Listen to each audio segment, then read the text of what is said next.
It's time to review Ty the Tasmanian Tiger 2 Bush Rescue for the PlayStation 2.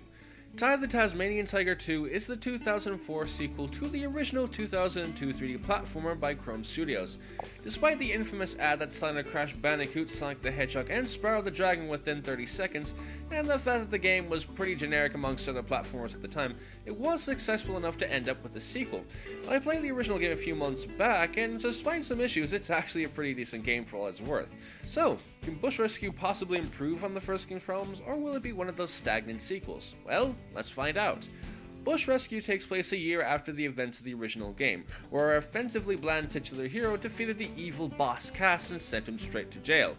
However, Cass is broken out by his sexy lizard henchlady, appropriately titled Fluffy, and goes about stealing all sorts of objects and MacGuffins for some mysterious purpose.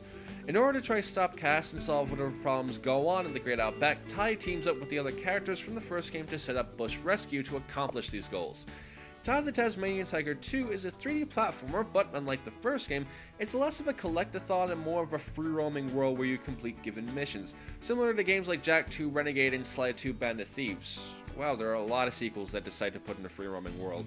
Anyway, the X button jumps and you can hold X in the air to glide with your boomerangs, the square button throws boomerangs at your enemies, circle button bites, and triangle is the context-sensitive action button, while holding it allows you to pick which boomerangs to use on enemies. You can also zoom the camera in and out by pressing up and down on the D-pad respectively, and can go into a first-person perspective by holding L2.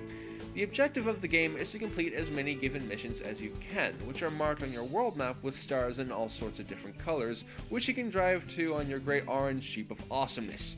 When you arrive at the area, you often have to explore an area, save people, do errand runs, and all manner of missions.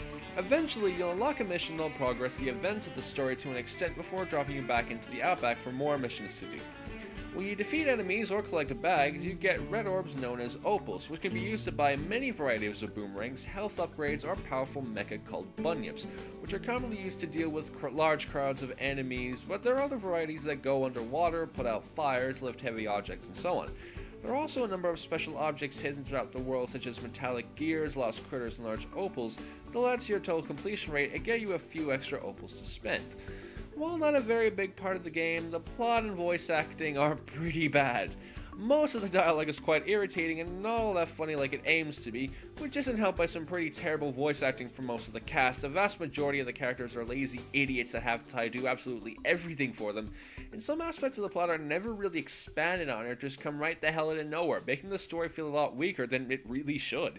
And despite how many boomerangs you can buy in the game, a vast majority of them are amazingly useless. Aside from about 4, maybe 5 ranks total, the rest of them are completely pointless when it comes to completing missions and accessing most of the secret areas in each world, which makes me wonder, why didn't they just limit the number of boomerangs available? There's not really much point in having such a large variety of weapons, most of which are pretty much the same anyhow, when only about 4 or 5 of them will get the job done just fine. As well as this, the game can get a bit dull at times, mostly during the combat since the enemies are complete and utter dulls that just keep running towards you.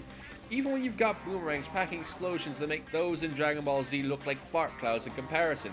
It's hard to explain, but it just feels like the gameplay should be a tad more exciting given the levels you go through, especially the final world, and it all ends up feeling kind of boring. However, I'm not saying that you shouldn't waste your time on Ty the Tasmanian Tiger 2. On the contrary, it's actually worth playing through for, if nothing else, some nicely designed worlds. The graphics in Ty 2 are very nicely done and render the worlds in a way that they feel like they're actually alive. Fields of green and golden grass that sway about in the summer breeze, the branches and leaves in dense forest bobbing about. There's something that's just really relaxing about simply walking around the huge worlds on offer and enjoying the lovely scenery around you. I especially enjoy the character animations used in the cutscenes for important missions. Just the small bits of characterization that shine in these animations through character tics, body language, and so forth offer far more in terms of personality than the terrible dialogue and acting ever could.